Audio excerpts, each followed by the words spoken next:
As a longtime home builder, I'm frequently asked for my opinion on the cost to build a new home. And because I'm an advocate for those that want to manage the process themselves and build their own home, I'm also asked for the total cost if the owner-builder route is chosen. Now, the conversation typically goes something like this. If I learn everything that I can about home building and build my own home, what am I looking at for a cost per square foot? Now, obviously, each person and project is different, so this is a tough question to answer with any kind of accuracy. However, one of the best ways to describe the possible cost outcome is to share an actual owner-builder success story. So today I'd like to share with you a real-life example of an owner-builder in Wisconsin who built an energy-efficient custom home for $100 per square foot, excluding land, in 2021. The owner builder I'm referring to is Ian Schwant. It was his first time building a home from the ground up. And based on his recently published article in FineHomebuilding outlining his costs, I can tell you he did a tremendous job focusing on the details of his budget. Now, referring to the $100 per square foot cost to build his custom home, Ian says this cost would be only achievable in a frugal owner-builder project. And based on his detailed budget shown in the article, I can tell you that Ian put a great deal of time into fine-tuning his costs. And in addition, he put a lot of sweat equity into the project, meaning he selectively chose professional contractors to do portions of the work while performing any physical labor that he, his wife, and friends felt comfortable tackling. Now, keep in mind, a custom home builder in 2021 would easily charge $200 per square foot, excluding the land. So based on Ian's owner builder cost article in FineHomebuilding magazine, I'd like to give you my perspective on the major items that made his project so successful. But before I go there, I know some of you are saying, so what? The cost to build in 2021 was much different than they are today. Now, you're correct in saying that to some degree, but remember, lumber prices were spiking in a major way in 2020 and 2021 at the start of this owner-builder project, and those nosebleed prices have really come back down to earth since then. I think the important thing here is to focus on what made this owner-builder project so successful from a cost perspective so that others can learn from him.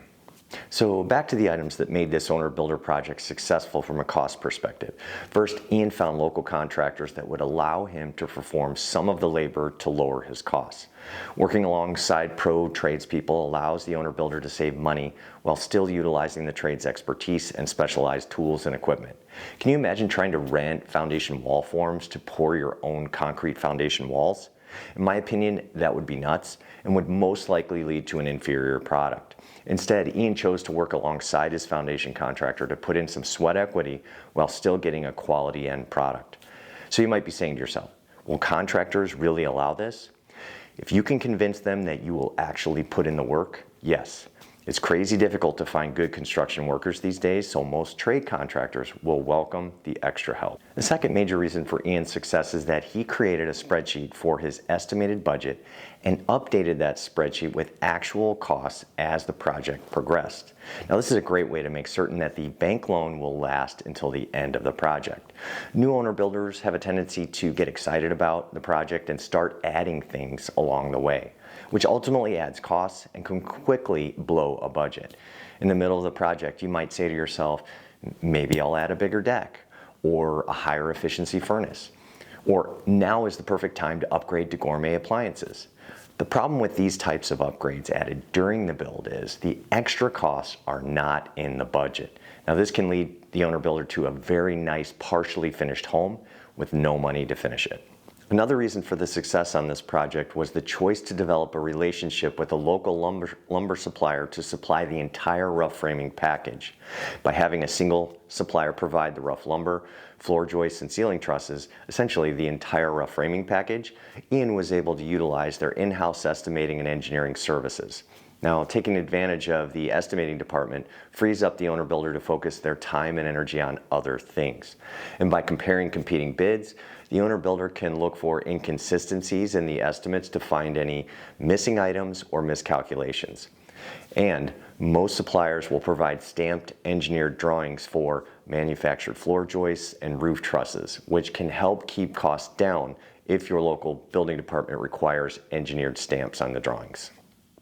And finally, the last major reason for this owner-builder's success is that he was flexible with design choices as material costs quickly escalated during the build. Material suppliers will lock in pricing for a short window of time for a new home project. In many cases, the lock-in period will be 30 to 90 days. So when lumber prices started to skyrocket during his project, Ian was willing to adjust the level of finishes in order to keep the project budget in line. This flexibility can be key when costs get out of hand for an owner-builder. So I teach people how to manage their own new home construction projects, and I can tell you Ian did a great job executing on the important details of his new home. Now keep in mind, not every owner-builder has the time to provide physical labor to their new home build, and that's okay. Managing the project as an owner-builder gives a high level of satisfaction, some cost savings, while also providing a path to achieve the desired end result that might not be available otherwise. It's important to note that Ian didn't take our owner-builder class, although I truly believe it would have been beneficial for him.